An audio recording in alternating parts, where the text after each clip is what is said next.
Turn it off. That's what I would say. It's hard for young people now because they're hooked. They're addicted. If you don't think you're addicted, and I'm talking about anyone, from the highest to the lowest, if you don't think you're addicted, then see if you can turn it off for a week. It got quiet in here, didn't it? Didn't it get real quiet? It's a tool, so we should use it. God has blessed us with free will. Now it's free will magnified, free will on steroids. You're free to go in any direction you want. It will allow you, and it's not the enemy. It's just a reflection of our own free will. And we all want to be liked. But now we want to be liked by 16 million. And will now some of us do anything to be liked. We used to do anything to be liked, but it was by the person in front of you. Now it's to be liked by 16 million people that you don't know.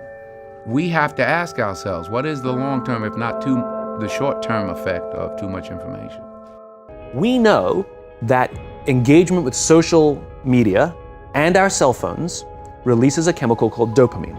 That's why when you get a text, it feels good, right? So, we've all had it where you're feeling a little bit down or feeling a bit lonely, and so you send out 10 texts to 10 friends, hi, hi, hi, hi, hi, because it feels good when you get a response, right? Right? It's why we count the likes. It's why we go back 10 times to see if my Instagram is growing slower, did I do something wrong? Do they not like me anymore, right? The trauma for young kids to be unfriended, right? Because we know when you get a hit of dopamine, which feels good. It's why we like it. It's why we keep going back to it. Dopamine is the exact same chemical that makes us feel good when we smoke, when we drink, and when we gamble. In other words, it's highly, highly addictive. Right? We have age restrictions on smoking, gambling, and alcohol, and we have no age restrictions on social media and cell phones, which is the equivalent of opening up the liquor cabinet and saying to our teenagers, hey, by the way, this adolescence thing, if it gets you down. But that's basically what's happening. That's basically what's happening, right? That's basically what happened. You have an entire generation that has access to an addictive, numbing chemical called dopamine through social media and cell phones as they're going through the high stress of adolescence. There's so many distractions and there's so many enemies that are out there, and it's literally rewiring our brain. Even social media, the challenge is, with these terms like Facebook depression and everything, because this is social media depression, because whereas everyone's looking at their feed and they're comparing their lives to other people, their highlights of other people's lives. Wow. And there's actually less life satisfaction, more sadness, depression, and stuff like that, because everyone's comparing themselves to. It's a challenge, but more and more time is spent there. But these devices are created to literally jolt you with dopamine, give you these fixes. And I love the technological age. I love how accessible information is. I love that we have education at our fingertips. I love that it's disrupting everything. It does have the tremendous ability to cause a distraction addiction. And we need to be careful with our children and with ourselves of how we consume. Now, what does that mean? It's a very interesting topic.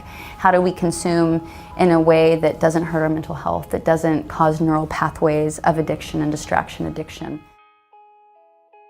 I feel like because people aren't memorizing things, they're losing their ability to remember things because they're outsourcing their brains to their smart devices, right? Everything is kept here so they don't have to be able to keep it here. And the challenge is I believe that the mind is more like a muscle as opposed to a supercomputer that's use it or lose it, grows stronger with use. But a lot of people aren't using it as much as they used to. And so, because think about it, before technology, how would you have to remember personal history and all your lessons? You would pass it around, share it over with stories like this. And that's why I love this kind of context. There'd be a fire here and we'd be sharing this and it'd be part of who we are. And I feel people are losing that ability. So I think storytelling is so important to be able to teach, right? Interpersonal skills. Almost every alcoholic discovered alcohol when they were teenagers. When we're very, very young, the only approval we need is the approval of our parents. And as we go through adolescence, we make this transition where we now need the approval of our peers. Very frustrating for our parents, very important for us. It allows us to acculturate outside of our immediate families into the broader tribe, right? It's a highly, highly stressful and anxious period of our lives, and we're supposed to learn to rely on our friends. Some people, quite by accident, discover alcohol and numbing effects of dopamine to help them cope with the stresses and anxieties of adolescence. Unfortunately, that becomes hardwired in their brains, and for the rest of their lives, when they suffer significant stress, they will not turn to a person, they will turn to the bottle. Social stress, financial stress, career stress, that's pretty much the primary reasons why an alcoholic drinks, right? What's happening is because we're allowing unfettered access to these dopamine-producing devices and media, basically it's becoming hardwired, and what we're seeing is as they grow older, too many kids don't know how to form deep, meaningful relationships. Their words, not mine. They will admit that many of their friendships are superficial. They will admit that their friends, that they don't count on their friends, they don't rely on their friends, they have fun with their friends, but they also know that their friends will cancel on them if something better comes along. Deep, meaningful relationships are not there because they never practice the skill set, and worse, they don't have the coping mechanisms to deal with stress. So when significant stress starts to show up in their lives, they're not turning to a person, they're turning to a device, they're turning to social media, they're turning to these things which offer temporary relief. We know, the science is clear, we know that people who spend more time on Facebook suffer higher rates of depression than people who spend less time on Facebook, right? These things balanced. Alcohol is not bad, too much alcohol is bad. Gambling is fun, too much gambling is dangerous, right? There's nothing wrong with social media and cell phones. It's the imbalance, right? If you're sitting at dinner with your friends and you're texting somebody who's not there, that's a problem. That's an addiction. If you're sitting in a meeting with people you're supposed to be listening to and speaking, and you put your phone on the table, face up or face down, I don't care, that sends a subconscious message to the room that you're just not that important to me right now, right? That's what happens. And the fact that you cannot put it away is because you are addicted, right? If you wake up and you check your phone before you say good morning to your girlfriend, boyfriend, or spouse, you have an addiction.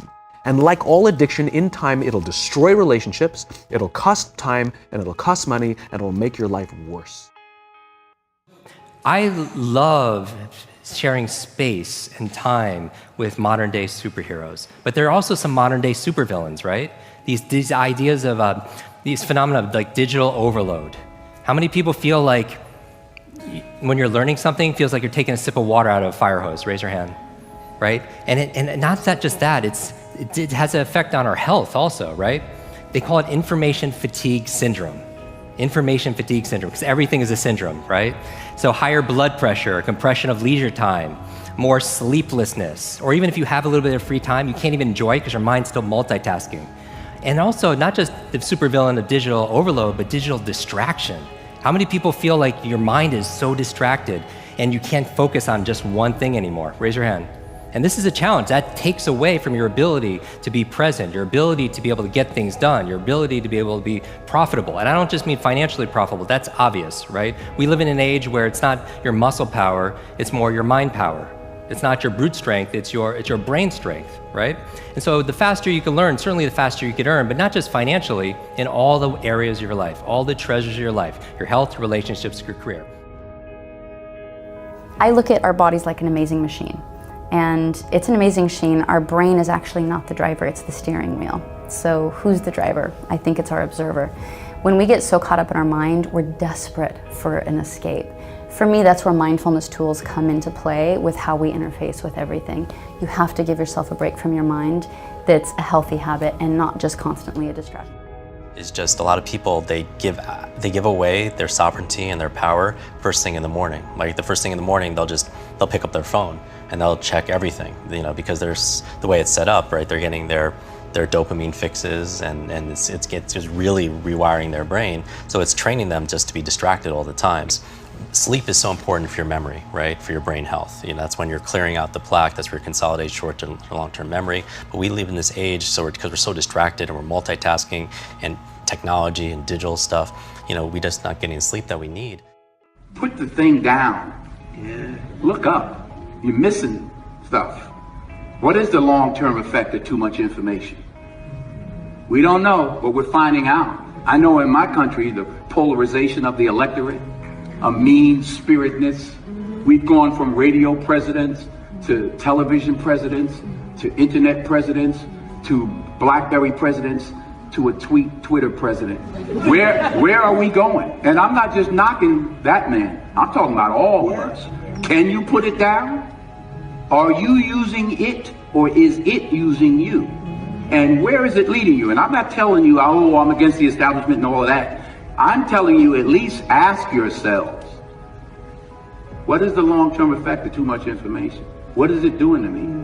Is there a need for 24 hours a day news? Is there 24 hours a day worth of news?